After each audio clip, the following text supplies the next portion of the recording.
Shalom Bapak Ibu Saudara keluarga besar GBI Kapasari. Senang kembali bertemu dan menyapa Bapak Ibu Saudara dalam ibadah online kita. Saya berdoa hari ini kita akan dilawat oleh firman Tuhan, dilawat oleh hadiratnya. Mari sebelum kita dengar firman Tuhan, kita berdoa terlebih dahulu. Tuhan, kami buka hati kami rindu, kami haus lawatan Tuhan, kami rindu kebenaran-Mu memerdekakan kami. Kami rindu jamahan Tuhan, hari ini jamah kami dimanapun kami beribadah hari ini. Tuhan, tolong kami Tuhan, karena kami tahu firman-Mu adalah dasar yang paling kokoh untuk hidup kami dibangun di atasnya. Di dalam nama Yesus, pakai hamba-Mu jadi saluran berkat dan lawatlah kami Roh Kudus dalam nama Yesus. Kami siap mendengar firman Tuhan. Haleluya, amin, amin. Bapak Ibu, dengan cepat saja saya ingin menyampaikan sebuah tema yang umum, yang sederhana, dan mungkin sering kita juga dengar khotbah ini, tapi saya ingin saudaraku kita bersama-sama kembali di-refresh, diingatkan betapa ujian-ujian yang hari ini sedang kita hadapi di tengah pandemi ini yang belum selesai, belum berhenti. Salah satu ujian yang saya percaya ini menjadi pergumulan banyak orang adalah ujian kesabaran, saudara ya.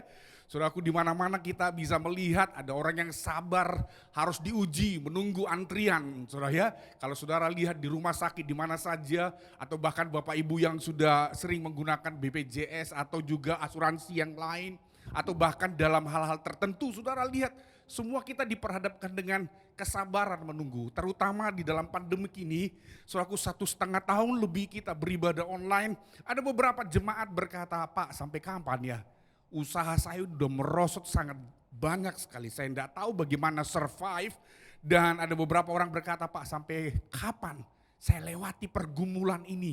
Saudaraku, kapan janji Tuhan digenapi dalam hidup saya? Saya juga saudaraku, kalau saudara tanya, saya juga punya pergumulan. Bahkan setiap kita punya pergumulan yang spesifik masing-masing. Dan hari ini izinkan saya mengingatkan Bapak Ibu Saudara bahwa ternyata Tuhan ingin kita tetap bersabar menanti janji Tuhan. Karena dalam frasa bahasa Inggris kata yang pernah dipakai bicara tentang janji adalah worth the wait. Ada frasa dalam bahasa Inggris dipakai kata worth the wait, layak ditunggu. Janji Tuhan layak ditunggu saudaraku. Janji Tuhan membutuhkan semangat perjuangan kita untuk berkata, Tuhan yes Tuhan, saya tidak akan kendor, saya tidak akan goyah, saya akan tetap pegang janji Tuhan. Dan ada beberapa orang mungkin sambil mengeluh dan berkata, ya ampun Tuhan kok bisa lupa ya, kok saya ini udah berdoa sekian lama, Tuhan belum tolong, apakah Tuhan lupa, apakah Tuhan tidak dengar doa saya? Nah izinkan saya mengajak Bapak Ibu Saudara membaca firman Tuhan di dalam 2 Petrus pasal 3 ayat yang ke-9. 2 Petrus pasal yang ketiga ayat yang ke-9 berkata begini, Tuhan tidak lalai, garis bawahi kata tidak lalai menepati janjinya. Sekalipun ada orang yang menganggapnya sebagai kelalaian, tetapi ia sabar terhadap kamu.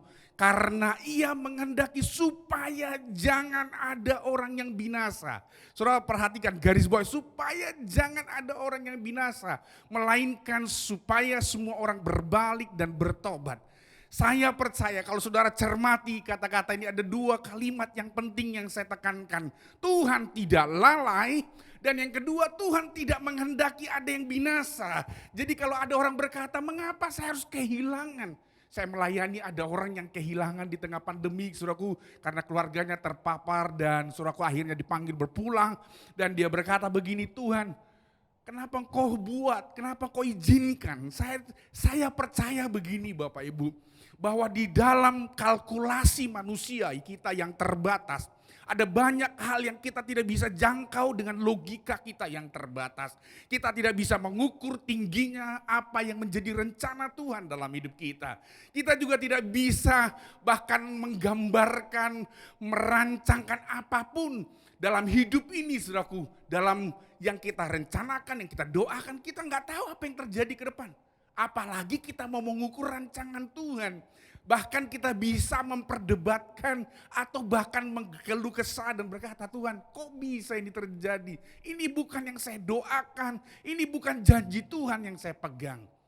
Saudara, tapi saya percaya begini, Tuhan tidak lalai, Tuhan tidak pernah ingkar janji. Firman-Nya itu pasti ya dan amin. Firman-Nya tidak pernah berubah, firman-Nya selalu ditepati, firman-Nya selalu digenapi dalam hidup kita. Kalau saudara mungkin bertanya dalam posisi Maria dan Marta, mereka juga mengeluhkan hal yang sama dan berkata, "Guru, mengapa engkau datang terlambat? Seandainya engkau tidak datang terlambat, saudaraku tidak mati, Guru." Bahkan kalau kita tarik mundur dalam ayat sebelumnya, saudaraku, ada kalimat yang mungkin membuat kita agak mengguratkan dahi kita dan berkata begini, Yesus sengaja menunda 2 hari untuk saudaraku menjenguk Maria dan Marta di Betania. Saudara, seakan-akan kita mulai membaca dan merenungkan saudaraku firman Tuhan dalam kisah Maria Marta. Iya, kenapa Tuhan dinanti-nantikan, ditunggu untuk menyembuhkan Lazarus, malah Tuhan datang terlambat. Tapi yang menarik begini, kalau sudah hubungkan dengan ayat ini, dengar, Tuhan tidak pernah menghendaki satu orang pun binasa. Ayat ini berkata tidak ada seorang pun yang diinginkan Tuhan mati terhilang, bahkan jauh dari Tuhan. Dia punya kerinduan supaya semua orang mengalami mujizat, mengalami cinta kasih, mengalami terobosan dalam hidupnya. Saudaraku, Tuhan tidak ingin kita mengalami tragedi, bencana dan apapun. Tidak ada di dalam kamus, dalam pikiran Tuhan untuk melukai, menyakiti, bahkan mencelakakan kita. Karena rancangannya jelas, masa depan yang penuh pengharapan. Masa depan yang gilang gemilang. Amsal berkata, masa depanmu sungguh ada, harapanmu tidak hilang. Itu berkata tentang janji Tuhan. Itu tidak bisa saudaraku kita ragukan. Sekalipun situasi sepertinya jauh dari harapan kita. Dan saudara berkata, sampai kapan Tuhan doa saya dijawab? Saudara, itu sebabnya hari ini firman ini mengingatkan kita kembali. Jangan pernah menyalahkan Tuhan di atas segala sesuatu. Karena Tuhan tidak lalai, Tuhan tidak menutup mata. Tuhan tahu semua, bahkan firman Tuhan berkata satu helai rambut kita pun yang jatuh dia hitung, saudara. Bahkan dia tahu tetes air mata, keringat doa kita yang kita sedang doakan hari-hari ini. Untuk melihat mujizat di tengah semua pergumulan. Untuk melihat semua saudaraku pertolongan yang sedang kita nantikan terjadi dalam hidup kita. Saudara, kalau terjemahan dalam saudaraku bicara tentang 2 Petrus pasal 3. Saudaraku, salah satu terjemahannya berkata begini, "The Lord is not slack concerning His promise." Saudaraku, Tuhan itu gak kehilangan, tidak saudaraku mengurangi. Tuhan itu tidak saudaraku melupakan janjinya. Dia concern, dia benar-benar serius, dia benar-benar fokus. Kalau dia janji, dia akan concern di sana. Dia benar-benar serius, dia tidak menunda-nunda. Sekali lagi saudaraku, tidak ada di dalam kamus Tuhan menunda. Tidak ada di dalam kamus Tuhan terlambat. Tidak ada di dalam kamus Tuhan terlalu cepat. Tidak ada di dalam kamus Tuhan terburu-buru. Saudaraku, di dalam kamus Tuhan hanya ada waktu tepat pada waktunya. Indah pada waktunya. Ada amin Bapak Ibu? Amin, haleluya, haleluya. Saudara, ada satu quotes berkata begini, some things are worth the wait. Segala sesuatu, bahkan mungkin ada sesuatu hal yang penting dalam hidup saudara ini lagi ditunggu. Kalau kita tanya yang muda-muda, apa yang worth the wait? Beberapa orang berkata begini, ya Pak Pendeta tahulah, saya lagi udah 5 tahun ini bergumul untuk pasangan hidup. Itu kan layak ditunggu. Oh ya, saya setuju. Pasangan hidup, pernikahan, persiapan kita, itu worth the wait. Layak ditunggu, saudara harus bayar harga, menunggu, menanti, mendoakannya. Jangan terburu-buru, karena Tuhan juga tidak terburu-buru. Dia selalu mengatur segala sesuatu dalam koridor dan kehendaknya. Yang setuju katakan amin. Untuk janji Tuhan dalam rumah tangga, dalam pekerjaan, dalam pergumulan kita, apakah layak ditunggu janji Tuhan? Oh, sangat layak. Satu kali saudaraku saya menanyakan seorang ibu waktu saya mengikuti jejak rohani perjalanan mereka sebelum dipakai Tuhan.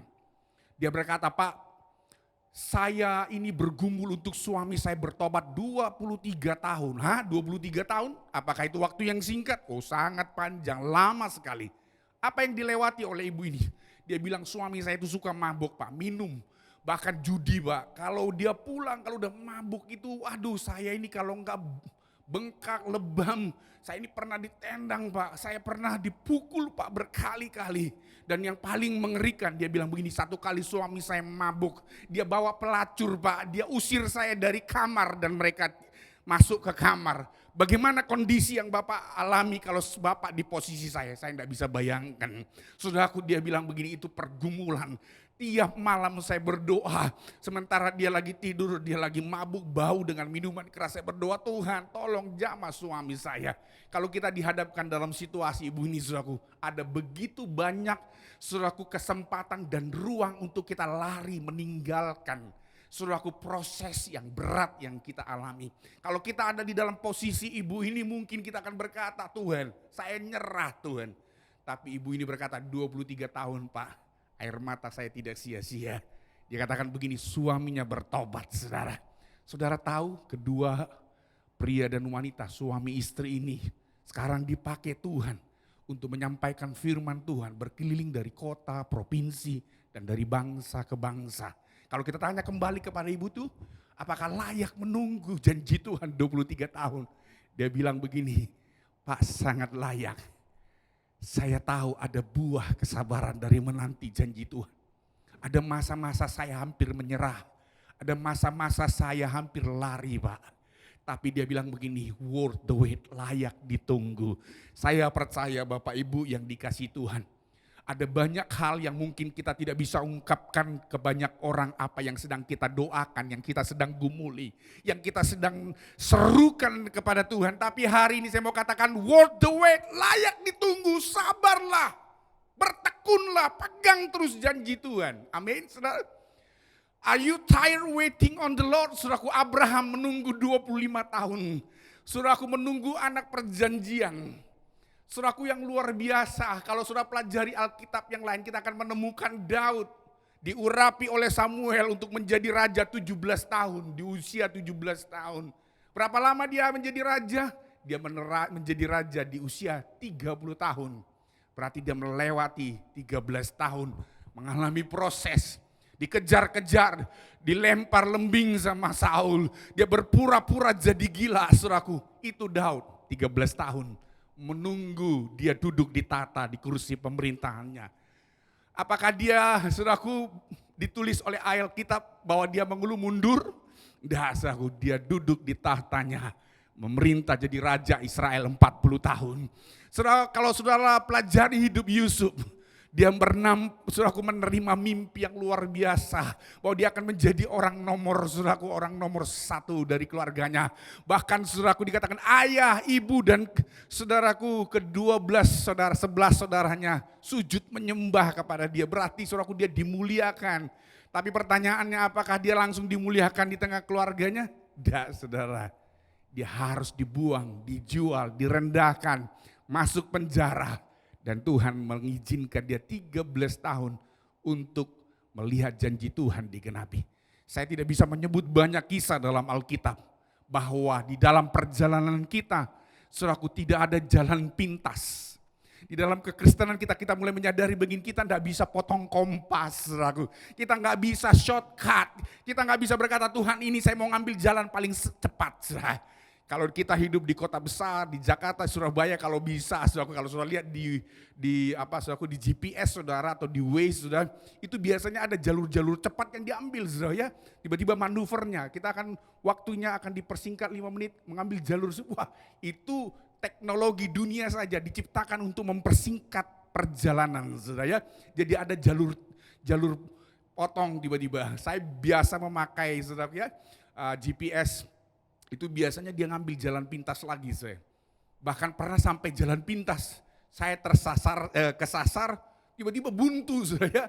GPS-nya ternyata tidak secanggih yang kita pikirkan. Beberapa kali saya masuk jalan buntu. Karena dia pikir jalan potong, masih ada jalurnya, ternyata udah ditutup saudara ya. Jadi teknologi juga bisa membuat kita tersesat. Tapi saya mau beritahu begini, di dalam Tuhan tidak ada jalan pintas untuk mengalami kemuliaan. Apa yang terjadi?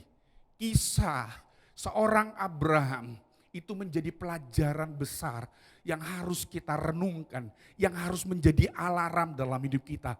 Bapak orang percaya, Saudaraku yang luar biasa dihormati, bahkan menjadi bapak orang beriman, pernah hampir gagal, saudara ya. Apa yang terjadi? Bapak Ibu mungkin pernah dengar bahwa saudaraku dalam khotbah-khotbah yang disampaikan tentang Abraham dan Sarah.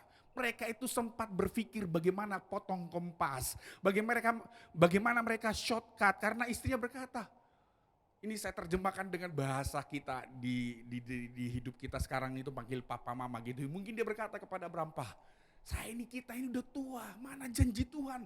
Bukankah Tuhan berfirman bahwa kita ini akan punya anak?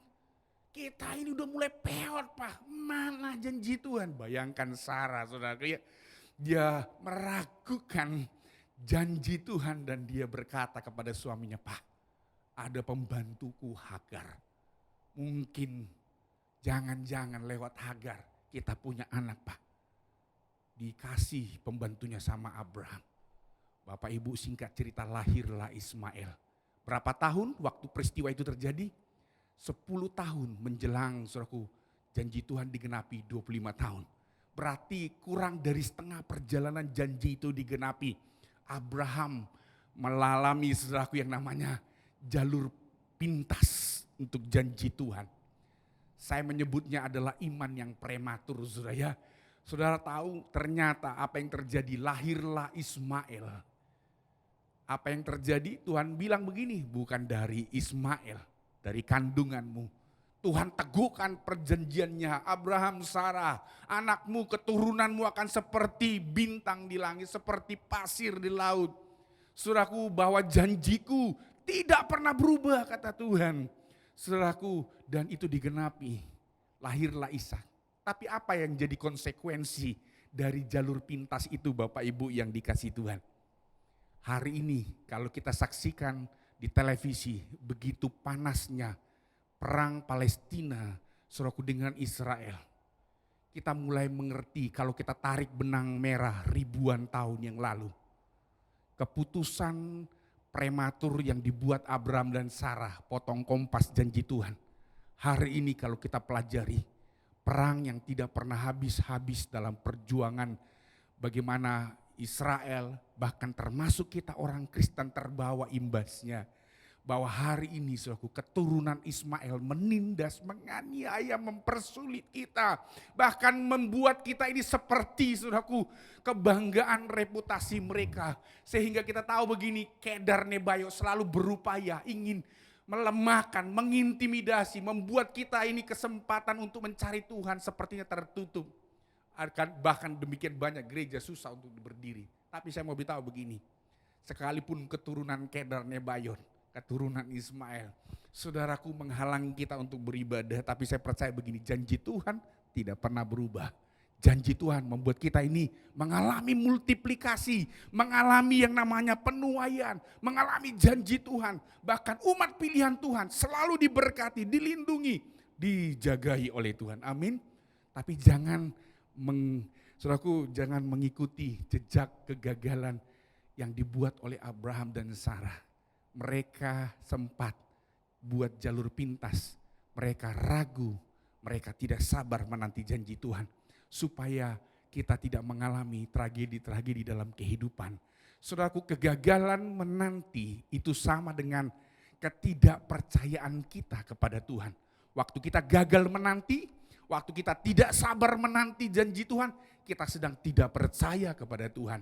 Itu sama dengan kita sedang berontak terhadap pemerintahan Tuhan. Itu sama dengan kita sedang kehilangan intervensi dan kedaulatan Tuhan. Akhirnya bahwa tragedilah yang terjadi. Saya berdoa Bapak Ibu, kita adalah kedapatan orang-orang yang selalu pegang janji Tuhan. Kita selalu setia menanti janji Tuhan. Mari jangan goyah di tengah pandemi ini. Bapak Ibu, ada 3 hal yang perlu kita responi dalam hidup kita, bagaimana supaya kita terus tekun menanti janji Tuhan. Tapi sebelum itu saya ingin kita melihat ada satu quotes yang saya ingin share.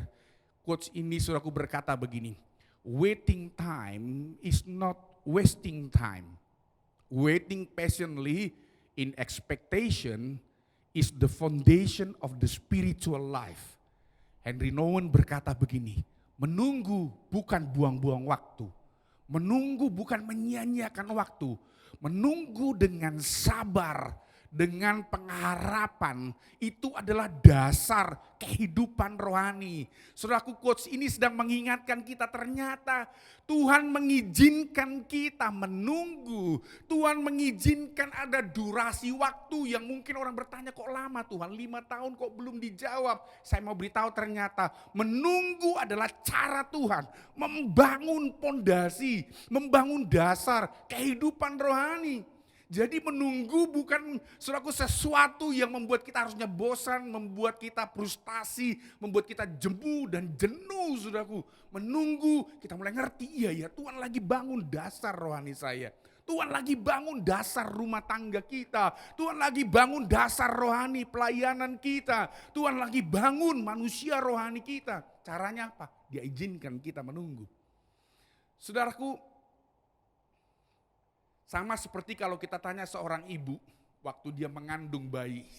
Mungkin ibu-ibu semualah yang paling mengerti dari pria-pria seperti kami ya. Bagaimana susahnya mengandung, bagaimana susahnya membesarkan bayi dalam kandungan 9 bulan, dibawa kemana-mana. Harus jaga ini, duduk posisi begini, tidur posisi begini. Begitu banyak situasi yang berat. Dan kalau kita tanya ibu-ibu, wanita-wanita paling mengerti pergumulan bagaimana mengandung. Dan mungkin ada yang sangat melewati proses yang sakit begitu ya. Tapi saya percaya waktu ibu-ibu atau istri-istri kita, atau mungkin saudara orang tua kita kalau ditanya, apakah itu sebanding waktu ketika bayi itu lahir? Pasti semua sepakat, wow, menunggu 9 bulan itu gak sebanding dengan apa ya sukacita, bahagia, berkatnya ketika bayi itu lahir. Saya percaya kalau ditanya kepada orang yang menunggu 10 tahun dan waktu Tuhan jawab doanya 10 tahun. Kita akan lihat dan kita dengar. Apakah itu sebanding 10 tahun engkau menunggu? Maka mungkin jawabannya persis seperti ibu yang mengandung 9 bulan. Oh, itu tidak sebanding, sukacitanya jauh lebih luar biasa. Sepertinya penderitaan 9 bulan hilang lenyap. Melihat dan mendengar tangisan bayi itu. Melihat dan menatap bayi mungil itu lahir. Sepertinya penderitaan hilang. Bahkan kesusahan melahirkan sepertinya udah lupa. Saudara. Demikianlah Tuhan izinkan kita menanti. Supaya kita tahu betapa Tuhan itu tidak pernah, saudaraku, meninggalkan kita. Ada 3 hal, saudaraku. Mengapa kita harus menanti dengan cepat, saudara ya. Yang pertama adalah Tuhan ingin melatih otot iman dan penyerahan kita. Ibrani 10 ayat 38 sampai 39 berkata begini. Tetapi orangku yang benar akan hidup oleh iman.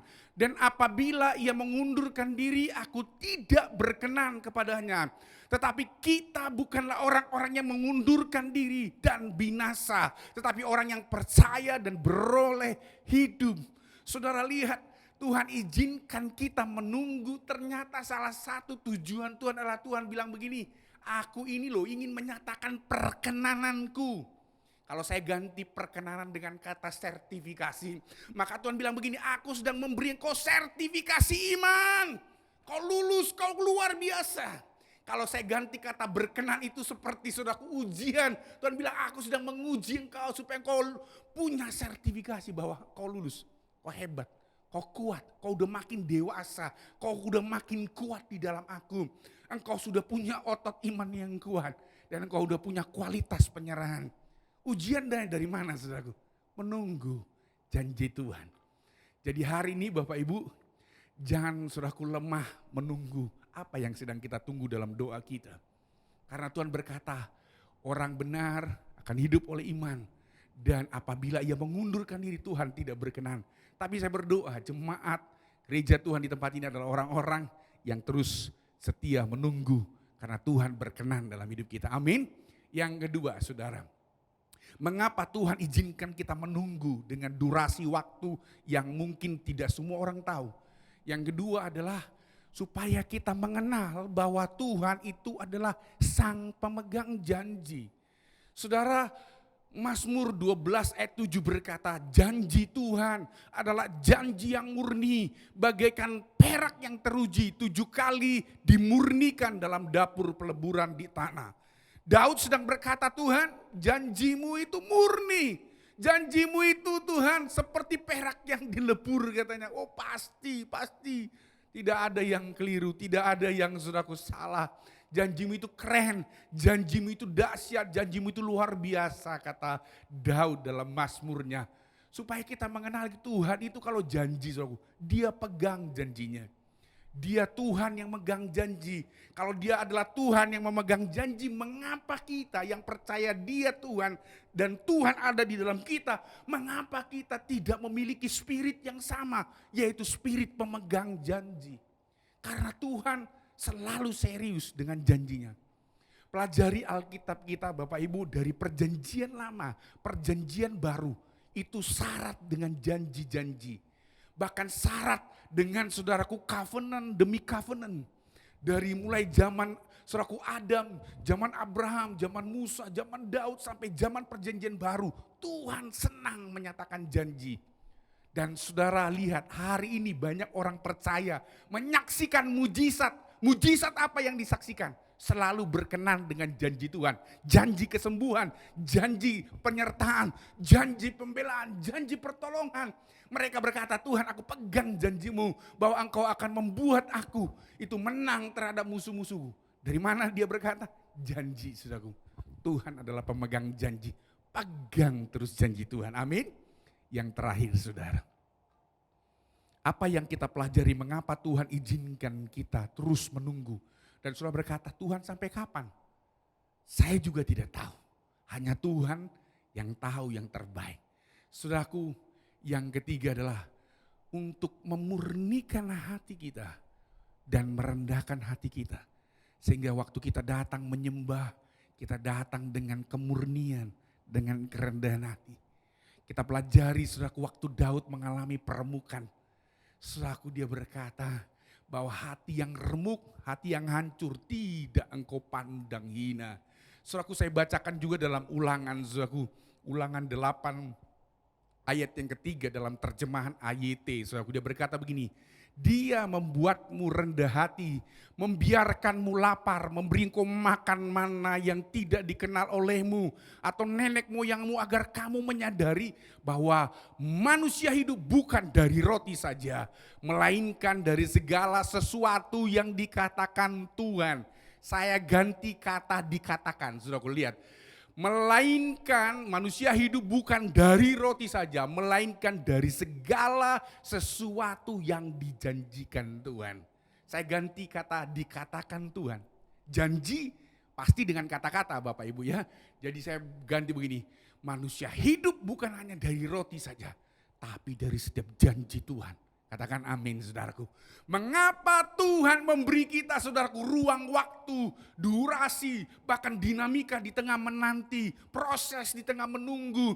Mengapa Tuhan izinkan kita harus bersabar. Saudara lihat mengapa saya kata-kata di worth the wait. Untuk kita layak menunggu karena ayat ini berkata supaya kita tahu bahwa Tuhan itu memurnikan kita, merendahkan hati kita.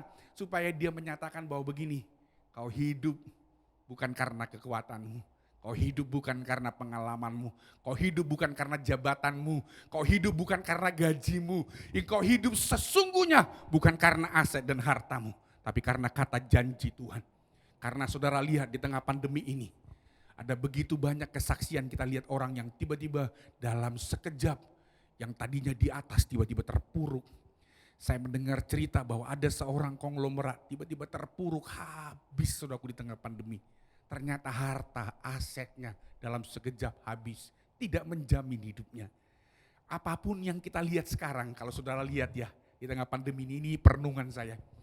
Orang-orang kalau terpapar saudaraku kondisi pandemi ini, yang mau masuk rumah sakit paling mewah sekalipun tiba-tiba berkata nggak ada tempat Pak. Tiba-tiba saudaraku kita dengar, saudaraku sebelum saya tutup saudaraku lihat, kita lihat di situasi kita sekarang ini. Tiba-tiba dari orang yang punya uang, yang tidak punya uang, dan yang saudaraku yang menengah. Tiba-tiba duduk dalam posisi yang sama, tidak dapat tempat, tidak dapat kamar, tidak bisa berkata begini, saya bayar. Saudara dengar ada orang-orang, saya bayar paling mahal. Itu saudaraku saya dengar cerita teman saya, dia bilang begini, dimarahin.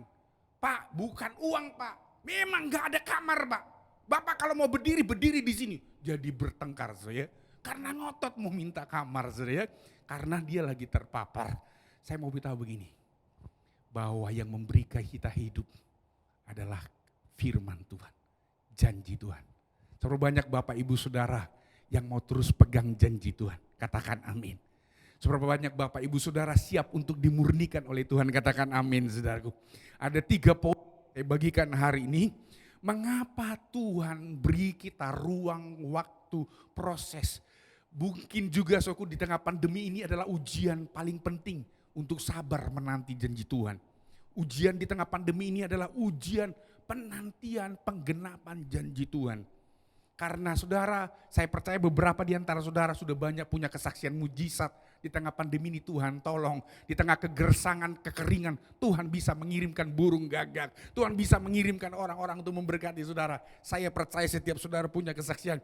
Tapi saya mau beritahu sekali lagi, kenapa Tuhan beri ruang, waktu, proses, dinamika, pergumulan, air mata di tengah penantian itu. Ada 3 hal tadi. Yang pertama apa Bapak Ibu dikatakan? Untuk kita belajar saudaraku bahwa Tuhan itu lagi ngasih sertifikasi.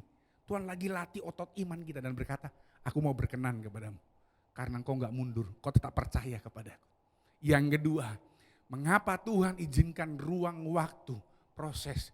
Bahkan semua air mata sedang kita lewati dalam proses penantian itu. Karena Tuhan ingin kita mengenali Dia adalah Tuhan yang memegang janji. Dia selalu concern dengan saudara.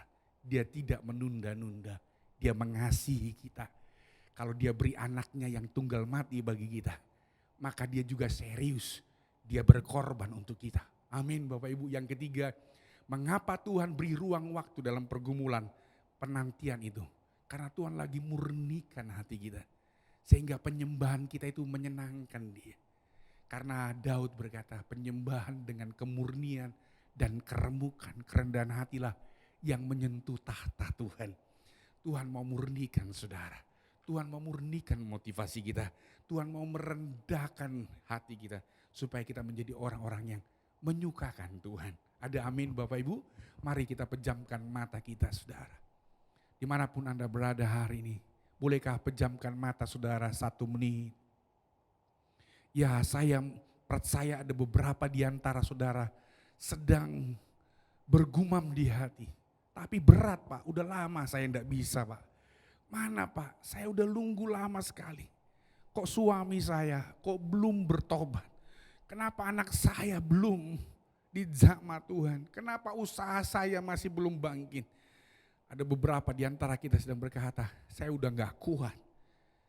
Saya hampir menghalalkan segala cara, saya hampir berkompromi. Ada beberapa di antara saudara bahkan sudah mulai berkompromi untuk bisa bertahan hidup.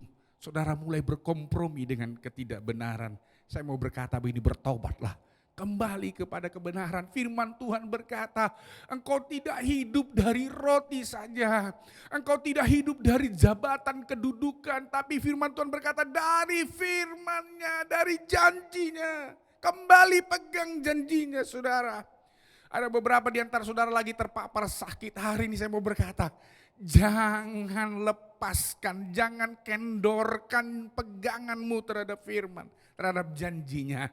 Berseru kepadanya, bilurnya pasti menyembuhkan saudara. Mari taruh saudaraku tanganmu di dadamu. Hari ini berdoa buat saudara. Tuhan Yesus, setiap kami hari ini yang sedang menantikan janji Tuhan. Untuk rumah tangga, bahkan untuk kesehatan, kondisi tubuh fisik kami. Bahkan ada yang bergumul menantikan janji Tuhan. Untuk Tuhan Yesus pekerjaan, pelayanan, bahkan dalam hal-hal tertentu dari mulai yang sederhana sampai hal besar yang sedang didoakan.